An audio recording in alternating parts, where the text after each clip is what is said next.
अस्सलाम वालेकुम। अब पढ़ेंगे लेसन नंबर 6 और लेसन नंबर 6 में हम पढ़ेंगे एडेप्टेशन। एडेप्टेशन क्या होता है, एनिमल में और प्लांट में एडेप्टेशन कैसे चलता है। तो एडेप्टेशन का अगर मतलब देखें तो एडेप्टेशन का मतलब होता है कि खुद को पर्यावरण के अनुकूल बना लेना, खुद को पर्यावरण के हिसाब से ढाल लेना, या फिर ऐसे जगह को अपनाना जहाँ पर उनके हिसाब से पर्यावरण का सारा का सारा स्ट्रक्चर वैसा ही है जैसा कि उनका बॉडी स्ट्रक्चर नेचुरल तरीके से उनको बनाया गया है। तो एडेप्टेशन मतलब खुद को पर्यावरण के हिसाब से ढाल लेना, ठीक है। तो अब देखिए हैबिट्स क्या होता है। हैबिट्स जिस जगह पर जो जानवर, जो एनिमल्स, जो भी चरिंदे परिंदे जहाँ पर भी रहते हैं वो उसका हैबिटेट है, ठीक है, जिस जगह पर भी वो रहते हैं। तो खुद को पर्यावरण के हिसाब से ढाल लेना एडेप्टेशन, हैबिट जहाँ पर वो रहते हैं। और हैबिटेट्स का मतलब ये भी आप समझ लीजिए कि जहाँ पर वो रहते हैं वहाँ पर उनको खाना मिलता है, वहाँ पर उनको अच्छा टेम्परेचर होता है, उनके हिसाब से उनके अनुकूल सारी की सारी चीज़ें होती है, वो हैबिटेट्स है। एडेप्टेशन जाके जहाँ पर आप चीज़ों को वातावरण के हिसाब से ढाल लेते हैं। चलिए थोड़ा शॉर्ट में पढ़ाते, वीडियो जब बड़ा हो जाता है तो बातें क्लियर होनी चाहिए, वीडियो बड़ा करने से कोई फ़ायदा नहीं है। चलिए एडेप्टेशन और हैबिटेट्स आपको समझ में आ गया। एडेप्टेशन पर्यावरण के अनुकूल जो एनिमल्स, जो प्लांट्स, जो जानवर, कीड़े मकोड़े, सारी चीज़ें जो अपने आप को ढालते हैं वो एडेप्टेशन। हैबिटेट जहाँ पर वो रहते हैं अपने अपने हिसाब से जैसा कि उनका आदत है, ठीक है। चलिए तो ए पोलर बियर फाइंड, तो इसी हिसाब से जो जिस हिसाब से जो अपने आप में एडजस्ट करता है, जिस हिसाब से वो सूट करता है वैसी कंडीशन में वो जा करके चला जाता है। इसीलिए बहुत सारे जानवर माइग्रेट भी कर जाते हैं, उनके अनुकूल जब ज़्यादा सारा कंडीशन नहीं होता तो वो कई सारे जगह को छोड़ करके माइग्रेट कर जाते हैं, ठीक है। तो अब हम बात करेंगे, तो दे कैन रिप्रोड्यूस, जानवरों में क्या होता है ना, रिप्रोड्यूस करते हैं वो। Before we learn about different animals and plants living in different surrounding or habitat, we must know the animals and plants always live together. The habit of the one type of animal is also habitat of many plants. Let us find out why do animals and plants live together. तो जानवर देखिए कई बार क्या होता है ना कि एक ही जगह पर कई सारे जानवर एक साथ रहते हैं, और ये एक साथ रहने का वजह क्या होता है ना, इकोसिस्टम होता है, परितंत्र। क्योंकि सारे सारे जानवरों के बीच में एक क्या होता है ना कि एक चेन होता है। सपोज डेट घास है, घास जहाँ पर होगी वहाँ पर हिरन भी होगा, और जहाँ पर हिरन है वहाँ शेर भी होगा, ठीक है। जहाँ पर मेंढक है वहाँ सांप भी होगा, और जहाँ सांप है तो वहाँ पर सांप को खाने वाला भी कोई ना कोई जानवर जरूर होगा। तो ये एक पर्यावरण में क्या होता है ना, एक चेन होता है, एक चेन होता है। तो उसी चेन के हिसाब से जो है कई सारे जानवर एक साथ रहते हैं, और ये पर्यावरण का, ये यानी कि नेचर का ये एक देन है कि जानवर एक चेन बना करके रहते हैं, ठीक है। चलिए animals and plant live together because some animals feed plants फाइल से, मतलब वही बात है जो मैंने आपको बताया। आप इसको पढ़िए, रीडिंग कीजिए, आपको समझ में आएगा। अगर नहीं समझ में आए तो आप क्वेश्चन कीजिए, मैं आपको बताऊंगा फिर अलग से। तो चलिए, तो ये एक्वेरियम, यहाँ पर क्या है, इनके अनुकूल जो यहाँ पर जो भी फीस वगैरह जो भी आप देख रहे हैं, इनके अनुकूल अगर टेम्परेचर होगा तो यहाँ पर रह पाएंगे, अगर इनके अनुकूल नहीं होगा तो वो नहीं रह पाएंगे, ठीक है। चलिए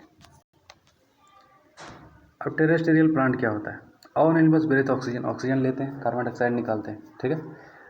ऑक्सीजन लेते हैं, कार्बन डाइऑक्साइड निकालते हैं, ठीक है। This is by animals green, और कार्बन डाइऑक्साइड फोटोसिंथेसिस क्रिया करने के लिए प्लांट को चाहिए होता है। तो इस हिसाब से इंसान और जानवर और सारे कीड़े मकोड़े सब ऑक्सीजन लेते हैं। कीड़े मकोड़े कैसे लेते हैं, नाइट्रोजन को भी पहुंचाते हैं पेड़ की जड़ों पर, जो खाद के रूप में काम करता है पेड़ पौधों को, पेड़ पौधे के लिए इंपॉर्टेंट होता है, ठीक है। तो ऑक्सीजन सारे के सारे प्राणी लेते हैं, कार्बन डाइऑक्साइड रिलीज करते हैं, कार्बन डाइऑक्साइड पेड़ पौधे लेते हैं, फोटोसिंथेसिस क्रिया करके वो भोजन को तैयार करते हैं।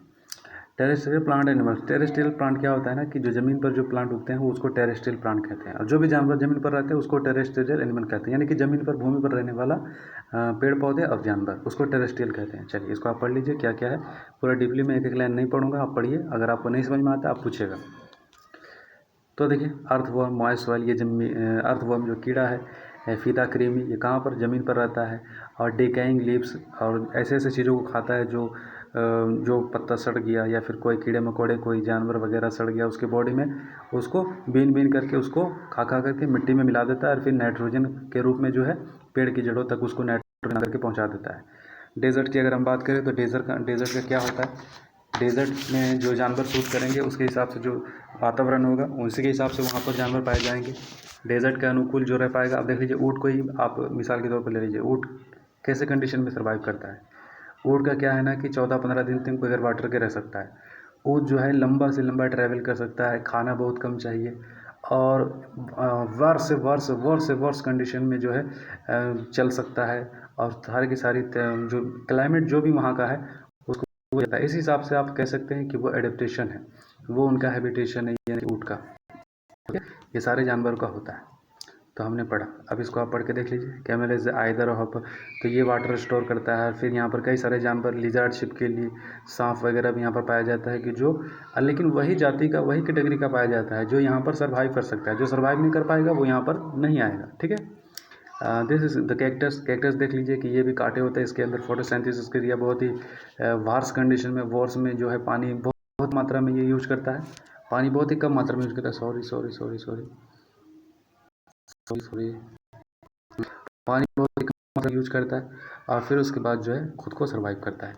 Plants animal that live in water, दो जो प्लांट पानी में रहते हैं, जो एनिमल्स पानी में रहते हैं, तो ये भी जो है क्या करते हैं, उनके अनुकूल होते हैं, उनके हिसाब से इनका जीवन चलता है। ठीक है, एक्वेटिक एनिमल को कहते हैं, वाटर एनिमल कहते हैं। ठीक है, look at fish in the picture below, the shape of the body, तो इनका आकार उसी तरह का होता है। जो पानी में रहने वाले जानवर, इनका बॉडी स्ट्रक्चर, सारा का सारा सिस्टम। अगर हम बात कर ले प्लांट की बात करें, लोटस अगर पानी में है तो उसके पत्ते कितना बड़ा होता है, और उनकी जो फूलें खिलती है वो सब उनके अनुकूल होता है, जिस हिसाब से उनको होना चाहिए। ठीक है, they are called submerge plant. Hydrilla is very common type of submerge plant, यानी कि जो पूरी तरीके से पानी के नीचे होता है, पूरा डूबा हुआ, उसको सबमर्ज प्लांट कहते हैं, जैसे कि हाइड्रिला यहाँ पर एग्जाम्पल में दिया हुआ है।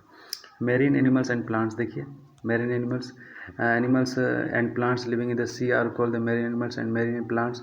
जो समुद्र में रहता है जो जानवर, जो प्लांट उसको मेरीन एनिमल कहते हैं, जैसे कि fish, star fish, turtles, prawn, snail, common sea animals, ये सब जो है मेरीन एनिमल्स। चलिए एम्फीबियन की बात करें। एम्फीबियन क्या होता है ना, जो ज़मीन पर भी रहता है और जो पानी में भी रहता है, उसको एम्फीबियन कहते हैं। फ्रॉग एम्फीबियन है, और स्नेक भी एम्फीबियन है, और क्रोकोडाइल भी एम्फीबियन है। ठीक है, ज़मीन पर और पानी पर भी रहने वाला। एम्फीबियन की खासियत यह है कि इनके पास लंग्स भी होता है और इनके पास जिल्स भी होता है, यानी कि दोनों तरीके से ये सांस लेता है। ठीक है, plants animal in the hills and mountain. हम देखिए पहाड़ी क्षेत्र में जो प्लांट रहते हैं, जो एनिमल रहते हैं, तो यहाँ पर देखिए उसी हिसाब से ये जानवर यहाँ पर पाए जाते हैं। यहाँ पर कौन से जानवर रहते हैं, cold and hilly areas are evergreen, तो जो ठंडा तापमान वाला एरिया होता है वो एवरग्रीन, हरा भरा होता है। Trees remain green throughout, हरे पत्तियाँ या पेड़ पौधे हरे रहते हैं लंबा टाइम तक, है ना। Needle like a fir pine it is, और यहाँ का जो पेड़ होता है ना बिल्कुल कोन की तरह होता है, या कि चूँकि यहाँ पर तापमान जो है बहुत ही गर्म, बहुत कम होता है, ठंडा तापमान होता है, तो यहाँ का प्लांट भी उसी तरीके से होता है। ठीक है, animal living in mountain cold, जो पहाड़ी क्षेत्र में और बर्फीले एरिया में जो माउंटेन में जो जानवर रहते हैं, जो ये सब का भी जो बॉडी स्ट्रक्चर उसी तरीके से होता है, बहुत ही मोटा खाल होता है, ताकि जो है हार्श क्लाइमेट में भी सर्वाइव कर सके, ठंडा में भी सर्वाइव कर सके। ठीक है, तो ये सब चीज़ें आप इसको पढ़ो, आपको कोई ऐसी बात नहीं जो समझ में नहीं आएगा। मैं जल्दी जल्दी बोल रहा हूँ, लेकिन मैं कोई भी बात नहीं छोड़ रहा हूँ। ठीक है, अदर हैबिटेट की अगर हम बात करें तो a number of trees animals are to be the found in the areas beside the sea. कई सारे जानवर जो है पेड़ पौधे जो है समुद्र के किनारे रहते हैं, तो उनके हिसाब से वो क्लाइमेट कंडीशन होता है जिसके हिसाब से वो वहाँ पर सर्वाइव कर पाते हैं। Animals and plant protect themselves from their animals, तो जानवर और जितने भी प्लांट्स हैं अपने अपने हिसाब से जो है अपने को प्रोटेक्ट भी रखते हैं सारी चीज़ों से, जो भी उनको लिए तकलीफ़ें आती है ना। अब देख लीजिए कि आप हिरन को देख लीजिए, उनके पाँव को देखिए, और फिर आप नीचे जो पीछे जो उसका टाइगर है, जो उसको जो टाइगर ने चीता है जो उसको दौड़ा रहा है, तो ये इसका शिकार है। तो इसके हिसाब से आप देखिए इनका स्ट्रक्चर उसी तरीके से है कि ये अपने आप को प्रोटेक्ट कर सके। ठीक है, चीता का भी फास्टेस्ट है ना, फास्टेस्ट रनिंग एनिमल है, तो जो ये स्ट्रक्चर है इस हिसाब से है कि ये अपने आप को एडेप्टेशन करते हैं, हैबिटेट के हिसाब से जो है अपने आप को ढाल लेते हैं। ठीक है, animal like a deer, rabbit, colour protection. आप देख लीजिए कि हाइबरनेशन क्या होता है। The plant produce themselves with the help of tough them hard covering thorn, तो उस हिसाब से मैं आपको ये सब बता चुका हूँ कि प्लांट जो है हार्ड कंडीशन में रहते हैं, तो उनका बॉडी स्ट्रक्चर उसी तरीके से होता है। थॉर्न्स वगैरह है ना, जो डेजर्ट में जो प्लांट होता है, और जो टाफ स्टेम जो भी जिसका जो ठंडे में जो सर्वाइव करता है उसका स्किन मोटा होता है, हार्ड कवरिंग होता है। छिपकली वगैरह को देख लीजिए, मेढक जो जो जो जिस हिसाब से कंडीशन में रहता है उस हिसाब से उनका बॉडी का स्ट्रक्चर होता है। ठीक है, अफरो की बात करें तो वो जाकर के बिल में जाकर के कुछ पानी वगैरह लेकर के जो है अंडरग्राउंड हो जाता है, जिसको कहते हैं हाइबरनेशन। ठीक है, तो ये चैप्टर हो गया, थोड़ा सा और है। चलिए, प्रोटेक्शन ऑफ इन्वायरमेंट, तो पर्यावरण का प्रोटेक्शन करना बहुत ज़रूरी है। अगर पर्यावरण का प्रोटेक्शन नहीं करेंगे तो इतने पर्यावरण में हमको विविधताएँ, इतना सारा डिफरेंसेस हमको नहीं देखने को मिलेगा। तो ये अगर नहीं मिलेगा तो हमारा इकोलॉजी इनबैलेंस हो जाएगा। देखिए माइग्रेशन यहाँ पर है, एक जगह से दूसरी जगह छोड़कर जो एनिमल्स प्लांट्स वगैरह, प्लांट्स नहीं एनिमल्स वगैरह, जो बर्ड्स वगैरह जो एक जगह से दूसरी जगह चले जाते हैं, ट्रैवल कर जाते हैं, फिर ऐसे कंडीशन में जब उनके अनुकूल तापमान हो जाता है तब वो वापस आते हैं, उनको माइग्रेशन कहा जाता है, हिजरत करना। ठीक है, तो हमें प्रोटेक्ट करना बहुत ज़रूरी है। अगर नहीं करेंगे तो हमारा इकोलॉजिकल बैलेंस बिगड़ जाएगा, जिसकी वजह से यहाँ पर रहना मुश्किल हो जाएगा। चलिए यहाँ पर कुछ क्वेश्चन है, नीचे देख लो।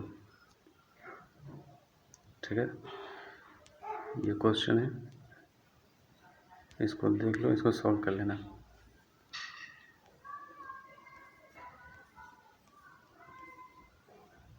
चलिए ओके।